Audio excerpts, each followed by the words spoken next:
Merhaba, bugün Pivot Table serisine başlıyoruz. İlk konumuz neden Pivot Table kullanmalıyız? Eğer say, etopla, çok etopla gibi formüller var. Bunlar işimizi görüyor. Pivot Table neden bunlardan daha kolay, alternatif? Bunu anlatmaya çalışacağım. Elimizde bir tablo var. Bu tabloyu eğer say ile yapacağım. Bir de Pivot Table ile yapacağım. Ve ikisinin arasındaki hız farkını gördüğünüzde neden Pivot Table kullanmamız gerektiğini anlatmaya çalışacağım. Bu listede birimlerde kaç tane çalışan var? Bunun sayısını öğrenmek istiyorum. Aynı zamanda birimde çalışanların maaşının toplamını istiyorum. Hem Pivot Table'da yapacağız hem de eğer say ve etopla formülüyle yapacağım. Birim kısmını kısa yol kullanarak aşağı kadar seçtim. Ctrl+C dedim. Yeni bir sekme açıyorum ve yapıştırıyorum. Data sekmesinden Remove Duplicate diyorum. Başlığım var. Tamam dediğimde mükerrer kayıtları temizlemiş oldu. Yani ben bir rapor verisi oluşturuyorum. Her birimden bir tane listeledim.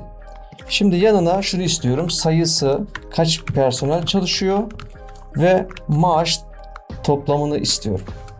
Eşittir count if. Aralık soruyor. Geliyorum buraya. Aralığımı seçiyorum. DD kolonu. Bir önceki videoda bunlardan bahsetmiştim. Kolonun tamamını seçiyorum. Noktalı virgül kriterya istiyor. Sayfa 2'ye gelip kriterim bu diyorum. Enter. 338 tane satış biriminde çalışan kişi varmış. Sabitlemelerimi kontrol ediyorum, var mı bir şey. Çift tıklıyorum. Çalışanların sayısını öğrenmiş oldum. Aşağı geliyorum, topla diyorum. Toplama işlemini yaparak toplamını aldım. Sıra geldi birimde çalışanların maaşının toplamına. Topla Türkçesi, İngilizcesi sum if formülünü kullanıyorum. Aralık istiyor benden.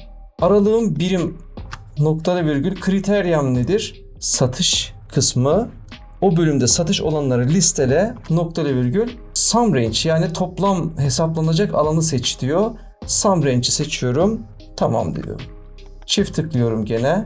Para birimi işlemleri yapıyorum. Number şu şekilde sayı okunabilir olsun. Tekrar toplama işlemi yapalım. Buraya kadar formül bitti. Bundan sonra biraz daha süsleme, tabloyu şekillendirme. Bunlar kalın olsun. Burası kalın olsun. Şu ikisini ortalamak istiyorum.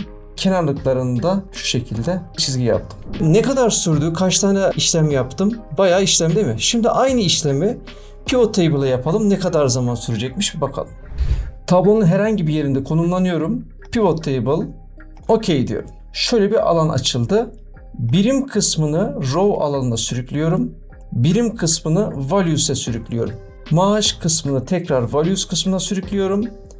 Gördüğünüz gibi saniyeler içinde 3-4 tuşa basarak kolay bir şekilde yapmış oldum. Formülü taşıyalım. Ctrl+X diyelim. Acaba fark var mı? Bir kontrol edelim. Sıralamasında farklılık var. O çok önemli değil. Şuradan birim kısmına bakıyorum. 181, 896, 796. Muhasebe 346, 1740 diye devam ediyor. Toplamlar aynı şekilde. Daha hızlı çözümler için Pivot Table'ı kullanın arkadaşlar. Çok işinize yarayacaktır. Excel'e kalın. Kendinize iyi bakın arkadaşlar.